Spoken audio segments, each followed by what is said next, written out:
নমস্কার বন্ধুরা, আমার চ্যানেলে আপনাদের স্বাগত জানাই। আজকে আমি আপনাদের বানিয়ে দেখাবো পটল চিংড়ি। তার জন্য আমি কতগুলো পটল নিয়ে নিয়েছিলাম। এবার পটলগুলোকে আমি একটা পিলারে করে খোলাটা ছাড়িয়ে নিচ্ছি। একদম পুরো ছাড়াবো না, গায়ে একটু একটু করে খোলা রেখে দেব। এবার একটা পটল ছাড়িয়ে নিয়ে এবার দুভাগ করে নিলাম। এরম করে সব পটলগুলোকে আমি কেটে নেব।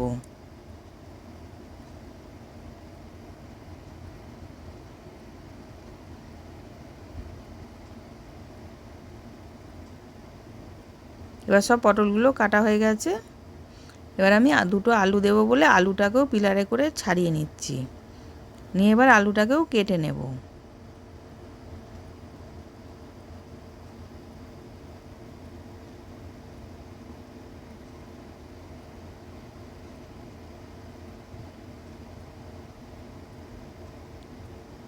এবার দুভাগ করে আরও দুভাগ করে 4 টুকরো করে একটা আলুকে করে নিচ্ছি। 8 টুকরো করা হয়ে গেছে। এরম করে আমি দুটো আলুকেই করে নিলাম। নিয়ে এবার আমি চিংড়ি মাছটা দেবো। খুব ছোট নয়, একটু বড় সাইজেই চিংড়ি মাছ নিয়েছিলাম। নিয়ে এবার চিংড়ি মাছটাকে আমি বেছে নিচ্ছি।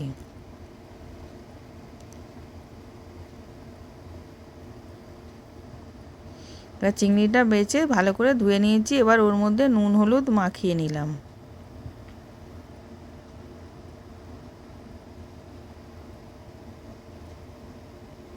এবার আমি আধখানা মালা নারকেল কুড়ে রেখেছিলাম, দিয়ে কিছুটা দিয়ে দেবো, পুরোটা দেব না।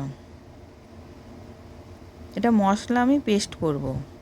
নারকেল দিলাম আর পোস্ত দিলাম 1 চামচ, দিয়ে ওটাকে পেস্ট করে রেখে দেব। এবার কড়াতে তেল গরম করতে দিয়েছিলাম, তেলটা গরম হয়ে গেছে। আলুগুলোকে ভেজে নিচ্ছি। আলুগুলোকে দিয়ে দিলাম, নুন দিলাম, হলুদ দিলাম, দিয়ে ভালো করে ভেজে নেব।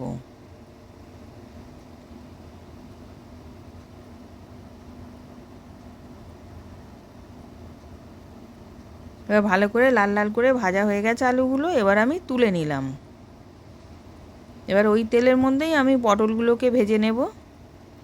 পটলগুলোকে দিয়ে দিলাম, ওর মধ্যে নুন হলুদ দিয়ে দেব।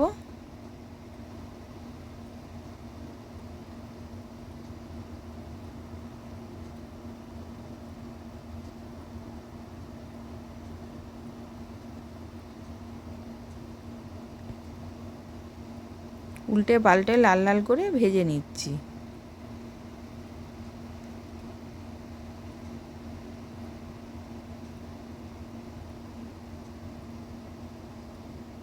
এবার পটলগুলোও ভাজা হয়ে গেছে, ওটাকেও আমি তুলে নিলাম।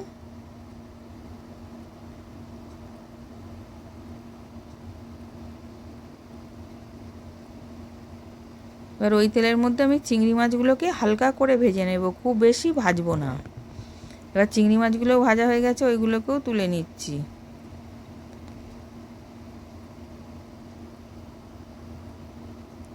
এবার ওই তেলে দারচিনি আর ছোটো এলাচ ফোড়ন দিলাম, আর গোটা জিরে ফোড়ন দিলাম। দিয়ে পেঁয়াজটাকে স্ট্যাপারে কুড়ে রেখেছিলাম, পেঁয়াজটাকেও দিয়ে দিলাম। পেঁয়াজটা দিয়ে লাল লাল করে পেঁয়াজটাকে ভেজে নেব। এবার পেঁয়াজটা লাল লাল করে ভাজা হয়ে গেছে। ওর মধ্যে আদা পেস্ট আর রসুন পেস্ট দিয়ে দিলাম। দিয়ে ওটাকেও ভালো করে কষিয়ে নেব, যাতে কাঁচা গন্ধটা চলে যায়।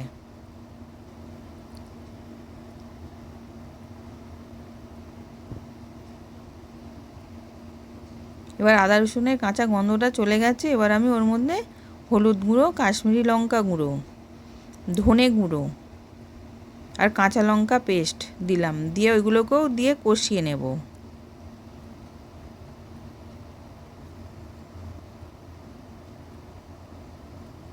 এবার ওইগুলোও কষা হয়ে গেছে। টমেটোটাকে গ্রেটারে কুড়ে রেখেছিলাম, সেটাকেও দিয়ে দিলাম।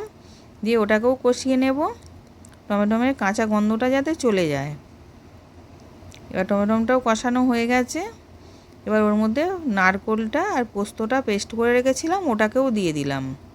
দিয়ে ওটাকেও ভালো করে মিশিয়ে নেব।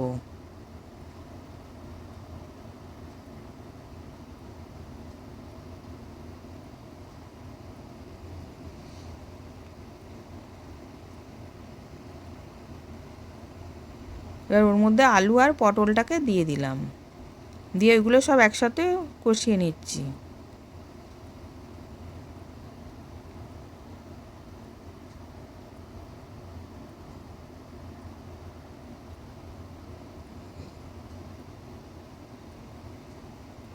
এবার সব কষানো হয়ে গেছে, আমি জল দিয়ে দিলাম।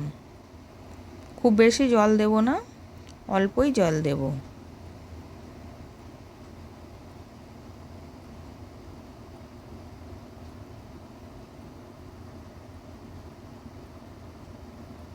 এবার স্বাদ অনুযায়ী নুন দিলাম।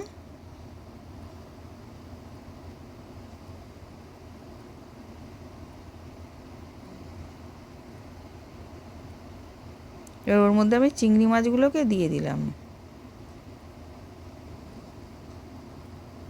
দিয়ে চাপা দিয়ে কিছুক্ষণ রেখে দেব।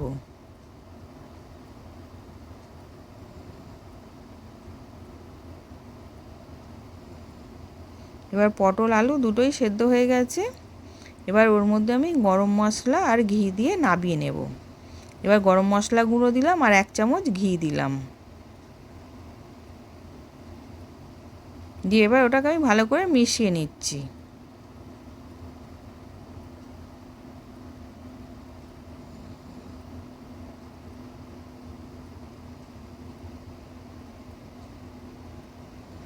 এবার রেডি হয়ে গেছে, আমি নাবিয়ে নেব। এবার সার্ভ করার জন্য রেডি। নতুন নতুন রেসিপি দেখতে লাইক দিয়ে ফলো করে রাখো। আশা করছি ভিডিওটা ভালো লেগেছে। আমি হাজির হব আর এক নতুন রেসিপির সাথে।